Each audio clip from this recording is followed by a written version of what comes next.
고객이 48번째 시간입니다. 지난 시간에 매매 담보 책임하고 환매했죠.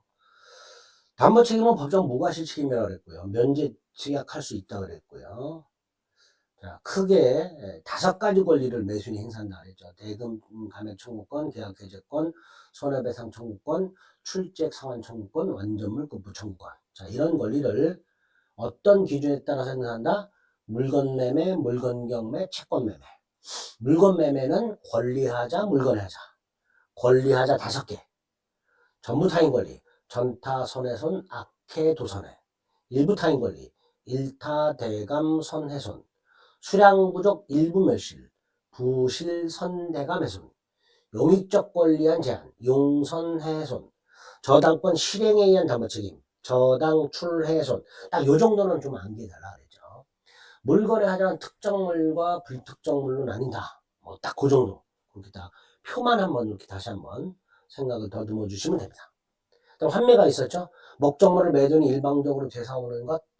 그러려면 매매계약과 동시에 환매 특약이 있어야 되고, 그러면 매도인에게 환매권이 생기며 그 환매권을 환매대금을 제공하면서 행사하되, 환매대금 약정이 있으면 약정한 게 환매대금이고 없으면 매매대금과 매수인이 부담한 매매 비용이 환매대금이다. 환매기간 부동산 5년, 동산 3년 넘지 못하고 넘으면 단축하고, 한 번 정한 기간은 절대로 연장하지 못하며, 환매기간을 정하지 않으면 5년, 3년이 기간이 되고, 그 기간 내에 환매대금을 제공하면서 행사해야 된다죠. 부동산 매권은 등기하게 되면 제3자에게도 효력이 있다. 이런 것들이 환매에서 보셨던 내용들입니다. 자, 계약 강론 2번째, 교환 계약이 나왔는데요. 우리 매매는요, 일방은 재산권 이전을, 상대방은 대금직을 약정한다 그랬잖아요.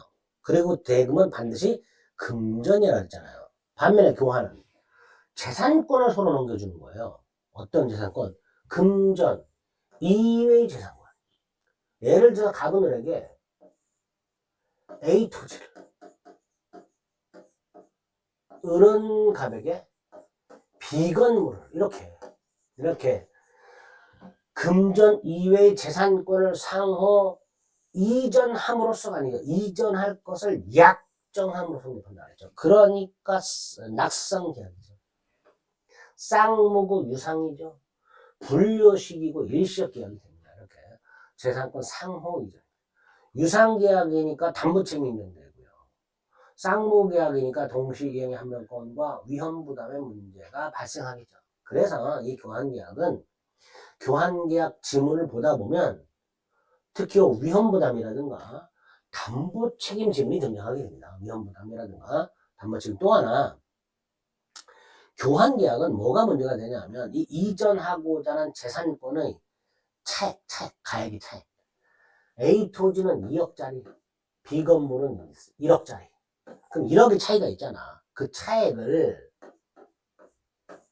금전으로 지급할 수도 있고 다른 재산권으로 넘겨줄 수도 있어요. 금전으로 지급할 수도 있고 다른 재산권으로 넘겨줄 수도 있는데 요 금전으로 주기로 했을 경우 요걸 보충금이라고 보통 부르게 됩니다.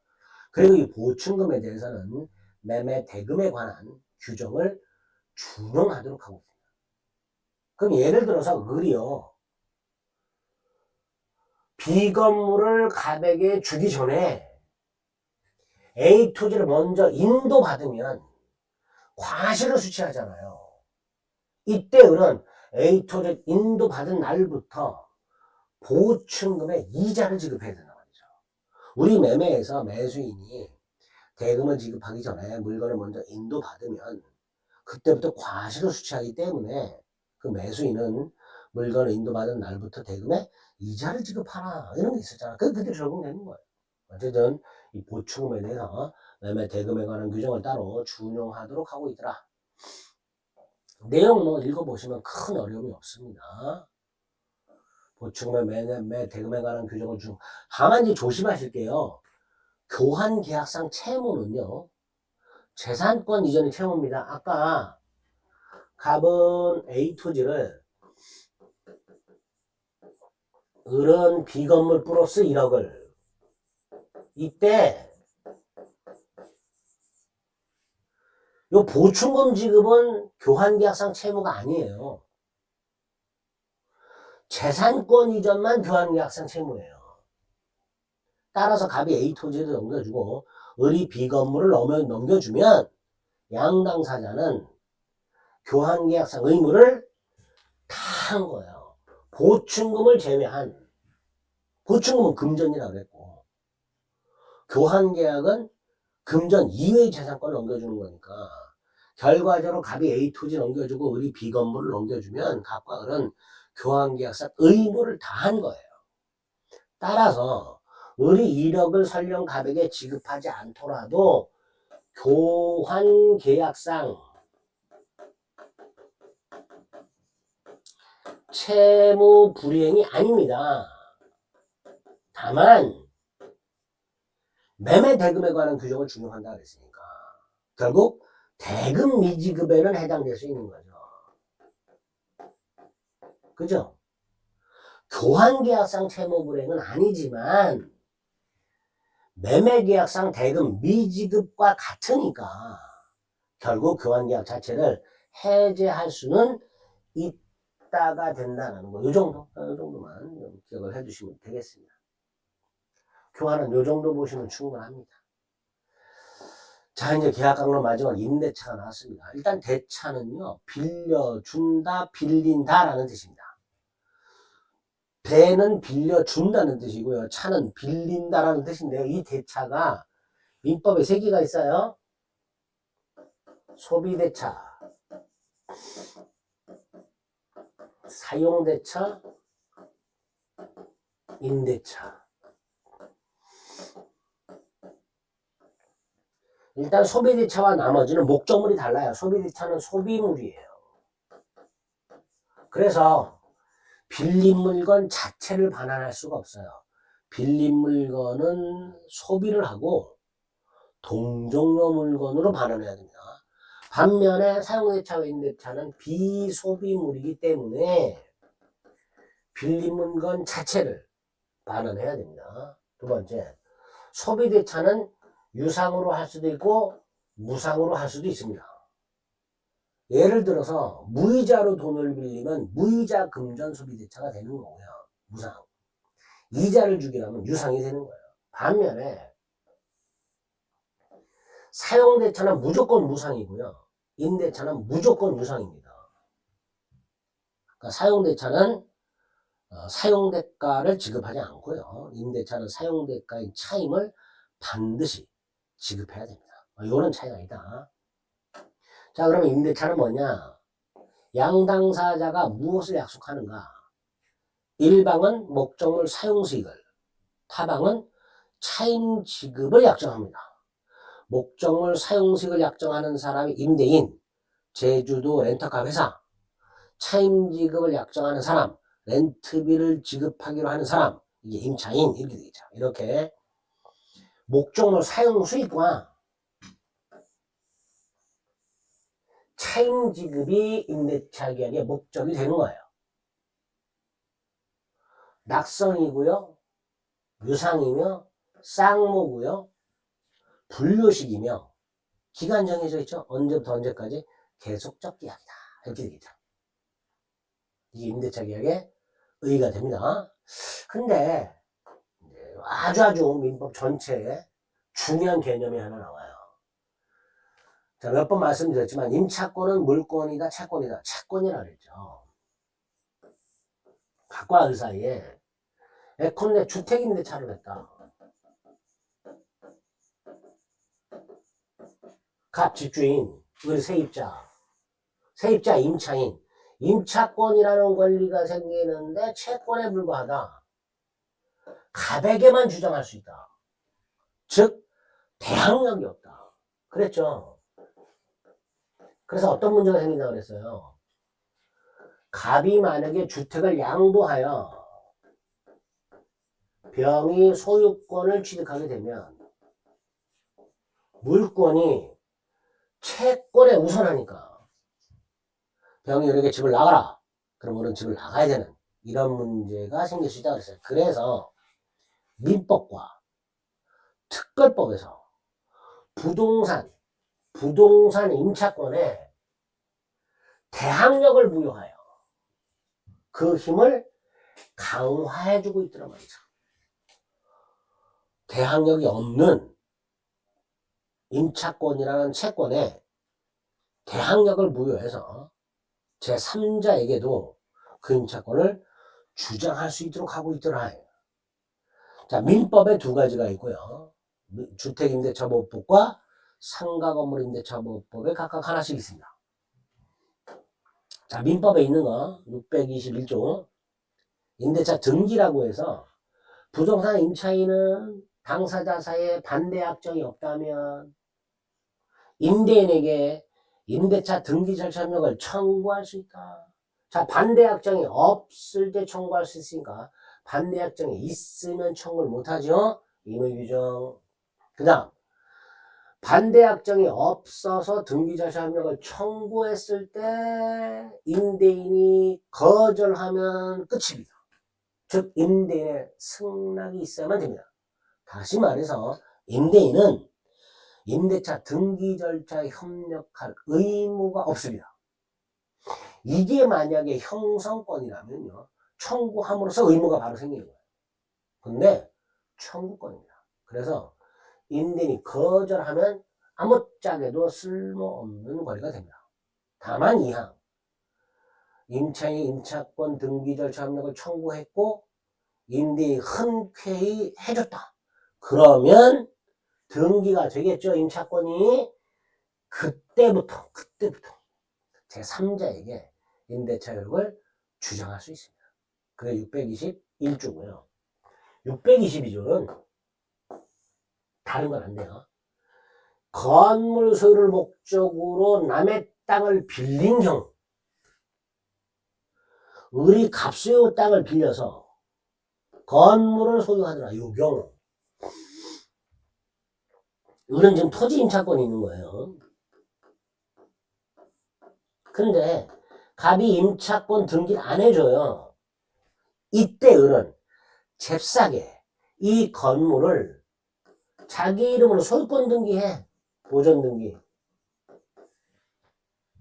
건물 소유 목적 토지 임대차에서 그 토지 임차권을 설령 등기하지 않아도 그 임차인이 그 지상 건물을 소유권 등기를 하면 그때부터 제3자에게 임대차 효력을 주장할 수 있습니다. 622조 대단히 중요한 대항력입니다. 1번 기억 민법 622조 1항은 토지에 관해서 권리를 취득한 제3자에 대해서 임대차 효력을 주장할 수 있다는 것을 규정한 거고, 그 다음에 건물을 등기해야 된다 그랬죠. 그러니까 니은 토지 임차인이 건물 소유권 등기를 하기 전에 이미 제3자가 그 땅에 대한 소유권 이전 등기를 해버렸다. 땅이 갑에서 병으로 넘어간 다음에 을이 건물 등기했다. 당연히 제3자 임대차 효력을 주장할 수가 없죠. 그죠? 을이 건물을 등기하면 그 이후 제3자에게 임대차 효력을 주장할 수 있는 게 622조인데 제3자의 소유권 등기가 먼저 넘어가고 나서 건물을 소유권 등기했으니까 제3자에 대해서 임대차 효력을 주장할 수가 없게 됩니다. 622조. 임차인의 방해외 청구는 뭐 몰라도 되고요. 임대차 계약의 성립. 자, 임대차 계약의 목적이 뭐였어요? 물건 사용 수익을 약정하고 차임 지급을 약정한다 그랬죠. 그거. 자, 그 물건 목적물 부동산, 동산, 불문 물건 일부도 당연히 가능. 다만 농경지는 당연히 제외. 농지법이 따로 있으니까. 2번 임대차 계약은요 처분행위가 아니에요. 관리행위에 불과합니다. 따라서 임대차 목적물은 반드시 임대인 소유일 필요가 없습니다. 타인 물건도 얼마든지 임대할 수 있고요. 기억하시고 차임 반드시 지급해야 됩니다. 차임 지급은 임대차 계약의 본질적 요소입니다. 다만 매매와는 달리 꼭 금전일 필요는 없습니다. 차임 지급은 임대차 계약의 본질적 요소이며 다만 반드시 금전일 필요는 없습니다. 근데 우리 임대차 할 때 보증금이라는 것도 보통 주죠. 그죠? 그 보증금은 꼭 줘야 되느냐? 그건 아니에요. 민법에는요, 민법상 임대차에는 보증금에 관한 규정이 없습니다. 보증금에 관한 내용은 주택임대차보호법과 상가건물임대차보호법에 나옵니다. 민법상 임대차에는 보증금이 규정이 없다. 그래서 보증금의 수수는 임대차 계약의 요건이 아니다. 아니다. 이런 것들을 간단히 기억하시고 한번 자 임대차 나의 타인 물건을 사용하니까 언제부터 언제까지 사용하는가? 존속기간, 계약기간에 문제가 있죠. 자, 그 계약기간을 당사자가 약정한 경우와 약정하지 않는 경우는 아는다 그랬죠. 약정한 경우에는 최장 기간의 제한이 있는지 최단 기간을 보장하고 있는지가 중요하다 그랬는데 민법상 임대차에는 최장 기간도 최단 기간도 규정이 없다라는 거. 그리고 대법원은 최근에 임대차 채권 계약임에도 불구하고 그 기간을 영구로 약정하는 계약도 얼마든지 할 수 있다. 근데 영구 무한으로 임대차 계약을 하면요. 우리 대법원의 문구를 이렇게 들어보면 마치 기간의 정함이 없는 임대차 계약을 한 걸로 해석하고 있어요. 근데 어쨌든 문구상으로는 영구 무한의 임대차 계약도 얼마든지 할 수 있다. 기간을 약정하지 않으면 두 갈래 중에 하나잖아요. 법정 기간이 있거나 법에서 기간을 정해주거나 권리나 계약을 언제든지 소멸시키거나 둘 중에 하나인데 임대차는 소멸로 갑니다. 즉 임대차 기간의 약정을 하지 않으면 각 당사자는 임대인 또는 임차인은 언제든지 임대차 계약 해지를 통고할 수 있다. 마치 전세권 존속계를 약정하지 않았을 때 각 당사자가 언제든지 전세권 소멸을 통고할 수 있는 거하고 똑같이 임대차 계약 해지를 통고할 수 있는 거예요. 전세권은 권리니까 권리 소멸 통고로 가는 거고요. 임대차는 계약이니까 계약 해지 통고로 가는 거예요. 그리고 상대방이 통고를 받은 날부터 해지 통고를 받은 날부터 6달, 한 달, 5일이 지나야 해지의 효력이 생긴다. 6월, 5월, 1월은 부동산, 그리고 6월은 임대인 해지, 1월은 임차인 해지. 이때 6월, 1월, 5일을 해지 기간이라고 불러요. 해지 기간이란 계약을 해지할 수 있는 기간을 말하는 게 아니라 계약을 해지했을 때 얼마가 지나야 해지가 되느냐. 나중에 하면요. 계약 해지의 의사표시가 상대방한테 도달하면 해지가 되는 게 나와요. 그게 원칙이에요. 상대방이 있는 의사표시는 상대방한테 도달한 뒤에 이렇게 생긴다고 그랬잖아요. 그러니까 해지도 그 해지의 의사표시가 상대방한테 도달함으로써 해지 효력이 생기는 게 원칙이에요. 그거를 즉시 해지라고 해요. 반면에 즉시 해지. 반면에 해지의 의사표시가 상대방한테 도달하고 나서 일정 기간이 지나야 해지되는 게 해지 통고입니다. 나중에 이제 구별 좀 하셔야 됩니다. 자, 어쨌든 기간의 약정이었으면 언제든지 해지 통고할 수 있고 일정한 기간이 지나면 해지가 된다. 근데 요게 세 군데 더 나와요. 세 군데. 하나가 기간을 약정하긴 했지만 당사자가 계약할 때 기간을 약정하긴 했지만 특약을 했어. 뭐라고 특약을 하느냐? 언제든지 해지할 수 있다. 임대차 기간을 뭐 10년으로 정했어. 근데 밑에도 당구장 표시를 탁탁탁탁 하고 특약사항 언제든지 해지할 수 있다. 그 경우에 해지도 해지 통고로 가서 상대방의 해지 의사표시가 도달하는 일정의 기간이 지나야 해지가 되고, 세 번째가 임차인이 파산했어. 그러면 임대인이 계약을 해지할 수 있고 파산한 임차인의 파산 관제인이 해지할 수 있어요. 파산 관제인이란 법원이 선임하는 파산한 자의 재산관리인이에요. 어쨌든 임차인이 파산을 하게 되면 임대인 또는 파산 관계인이 임대차 계약을 해지할 수 있는데 그때도 해지 통고로 갑니다. 그게 1항. 자, 이렇게 민법상 임대차의 존속기간은 최장, 최단 기간의 규정이 없다는 사실과 기간을 정하지 않으면 각 당사자가 언제든지 해지 통고할 수 있고 일정 기간이 지나야 해지가 된다. 이걸 머릿속에 딱 넣으신 상태. 3번은 단기 임대차라고 뭐 안 보셔도 되고요. 자, 그 다음에 갱신이 나왔어요. 자, 갱신. 민법상 갱신이 3가지죠. 합의갱신,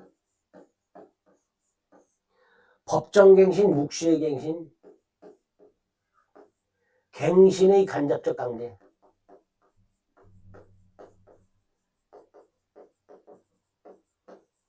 갱신의 간접적 강제는 뭐예요? 갱신 청구권 및 지상물 매수 청구권. 3가지. 근데 민법상 임대차는 이 3가지가 다 있어. 자, 약정갱신 얼마든지 할 수 있고요. 자, 묵시격갱신 요건 생각합니다. 기간이 만료가 됐어요. 근데 임차인이 물건을 반환하지 아니한 채 사용수익을 계속해요. 그럼에도 임대인이 아무 말을 안 해. 이게 민법상 임대차의 법정갱신 요건입니다. 이러면 갱신한 걸로 봐요. 전임대차와 동일 조건으로 다시 임대차한 걸로 봅니다. 다만 기간만은 정함이 없는 걸로 봅니다. 왜냐하면 민법상 임대차가 묵시적으로 갱신되면 각 당사자는 해지 통고할 수 있다 라고 규정을 두고 있어요. 그러니까 기간은 정함이 없는 걸로 보는구나. 또 하나, 전임대차에 대해서 제3자가 제공한 담보. 을이 임대차를 하는데 을의 부모가 차임 지급을 담보해서 예컨대 보증계약을 했어. 이게 제3자가 정한 담보예요. 이거는 민법상 임대차가 법정갱신되면 소멸하도록 하고 있습니다. 전임대차에 대해서 제3자가 제공한 담보는 기간 만료로 인해서 소멸한다. 보증계약. 다만 부모가 보증계약을 한 게 아니라 임차인 자식을 대신에 보증금을 줬어. 이거는 소멸하지 않겠죠. 보증금은 제외된다. 이렇게 기억하시면 되겠습니다. 묵시의 갱신 의, 요건, 효과 1번, 2번 요거 전체적으로 요거 하고요. 아이고야. 죄송합니다. 요건, 효과하고 동그라미 1번, 동그라미 2번 요 2가지 묵시의 갱신 기억하시고 그다음에 갱신의 간접적 강제라고 되는데 이건 모든 임대차가 아니고요. 토지 임대차에서만 그것도 요거를 목적으로 할 때 건물 기타 공작물의 소유를 목적 식목, 나무 심는 거, 체험, 소금 채취, 목축, 소말, 양, 돼지 기른 거 이렇게 건물 기타 공작물 소유, 식목, 체험, 목축을 목적으로 땅을 빌린 상태에서 기간이 만료가 되고 건물이라든가 수목이라든가 소금 창고라든가 축사 등이 남아있을 때 지상권에서 봤던 283조를 준용해서 임차인은 계약갱신을 청구할 수 있고 만에 하나 임대인이 계약갱신을 원하지 않으면 임차인은 지상물 매수를 청구할 수 있다. 이거는 거절 못한다. 그래서 갱신에 간접적 강제선이 마련되어 있고 이게 나중에 가면요 임차인의 지상물 매수 청구권이라고 해서 아주 중요한 내용이 다시 나오게 됩니다. 여기서는 갱신의 간접적 강제선이 이렇게 마련되어 있다라고 기억하시면 됩니다.